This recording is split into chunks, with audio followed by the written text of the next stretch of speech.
Assalamualaikum warahmatullahi wabarakatuh. Apa kabar nih untuk seluruh siswa-siswi saya kelas 11? Semoga masih dalam keadaan sehat walafiat, kita masih belajar dari rumah. Baik, kembali lagi bersama saya Bapak Mahmudi Pradoyo Esos dalam pelajaran sosiologi. Sosiologi mengasyikkan.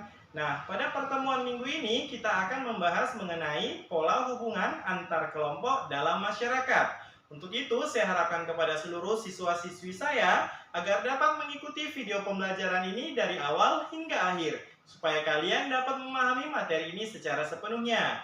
Jangan mengikuti video pembelajaran ini hanya untuk kepentingan absensi saja. Baik, sebelum belajar, marilah kita berdoa menurut agama dan kepercayaan kita masing-masing. Berdoa dimulai.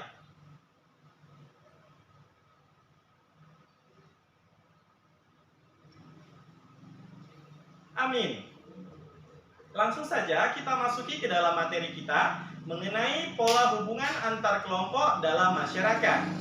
Nah, hubungan kelompok dalam masyarakat ini diwarnai dengan pola-pola tertentu yang khas. Nah, menurut Michael Banton mengatakan bahwasannya terdapat berbagai macam kemungkinan pola hubungan antar kelompok dalam masyarakat. Nah, apa saja dia? Yang pertama ialah akulturasi. Nah, apa yang dimaksud dengan akulturasi?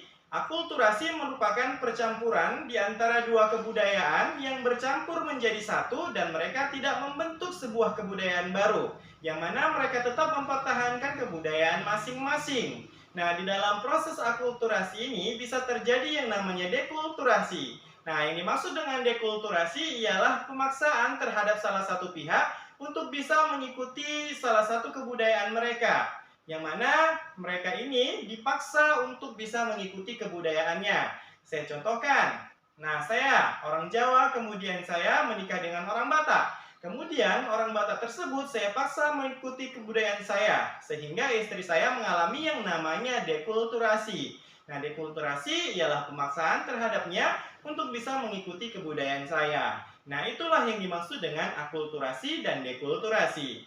Nah, kemudian yang kedua ialah dominasi. Nah, dominasi kalau kita artikan yaitu mendominan. Mereka lebih banyak. Nah, dominasi terjadi jika kelompok ras menguasai kelompok lain. Nah, Kornblum mengatakan bahwasannya terdapat 5 macam proses yang terjadi dalam suatu hubungan antar kelompok sosial. Nah, apa saja? Yang pertama ialah genosida.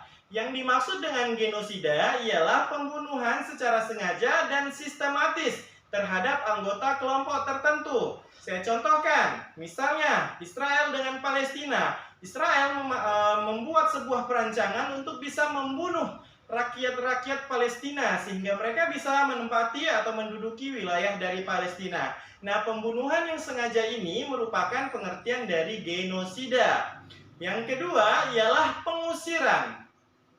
Nah, pengusiran terjadi apabila kaum minoritas kalah dengan kaum mayoritas. Nah, contohnya seperti apa? Misalnya dalam proses penjajahan di Indonesia. Zaman dahulu Indonesia ini mendapatkan perlakuan pengusiran tersebut. Nah, mereka yang sejatinya merupakan penduduk asli diusir dengan mereka yang ada para pendatang untuk bisa menempati suatu wilayahnya. Sehingga mereka terjadilah yang namanya pengusiran tersebut. Nah, yang ketiga ialah perbudakan. Nah, kalau di dalam perbudakan saya contohkan sama, masih seperti penjajahan yang terjadi di Indonesia, yang mana rakyat Indonesia ini dipaksa untuk bekerja untuk mereka, yang kita sebut dengan tanam paksa atau kerja rodi dan sebagainya. Nah, ini merupakan sistem yang namanya perbudakan. Nah, yang keempat ialah segresi. Nah, yang dimaksud dengan segresi apa? Nah, segresi merupakan pemisahan antara kulit putih dengan kulit hitam. Nah, saya contohkan misalnya yang terjadi pada masyarakat Amerika Serikat. Nah, mereka ada pemisahan antara warga kulit putih dengan warga kulit hitam. Nah, itu merupakan contoh dari segresi. Kemudian yang terakhir ialah asimilasi. Nah, apa yang dimaksud dengan asimilasi? Asimilasi merupakan pencampuran antara dua kebudayaan yang bercampur menjadi satu, tetapi mereka membentuk sebuah kebudayaan baru. Saya contohkan misalnya pernikahan antara adat Jawa dengan adat Batak, mereka menggabungnya menjadi satu, muncullah yang namanya kebudayaan Jabat, yaitu Jawa Batak. Nah, ini merupakan bentuk dari asimilasi. Lalu bedanya antara asimilasi dengan akulturasi ini apa? Nah, kalau asimilasi dia membentuk kebudayaan baru, bercampur mereka di antara kedua kebudayaan dan mereka membentuk sebuah kebudayaan baru. Nah, kalau akulturasi tadi ialah bercampur di antara kebudayaan, dua kebudayaan, tetapi mereka masih mempertahankan kebudayaan mereka masing-masing. Nah, inilah perbedaan antara asimilasi dengan akulturasi. Nah, ini merupakan yang kedua, bagian dari dominasi. Nah, yang ketiga ialah paternalisme. Apa yang dimaksud dengan paternalisme? Nah, paternalisme merupakan suatu bentuk dominasi kelompok ras pendatang terhadap kelompok ras yang pribumi. Nah, Michael Banton juga membagi bahwasanya masyarakat ini terbagi menjadi tiga. Yang pertama ialah masyarakat metropolitan, yang kedua ialah masyarakat kolonial, dan yang ketiga ialah masyarakat pribumi.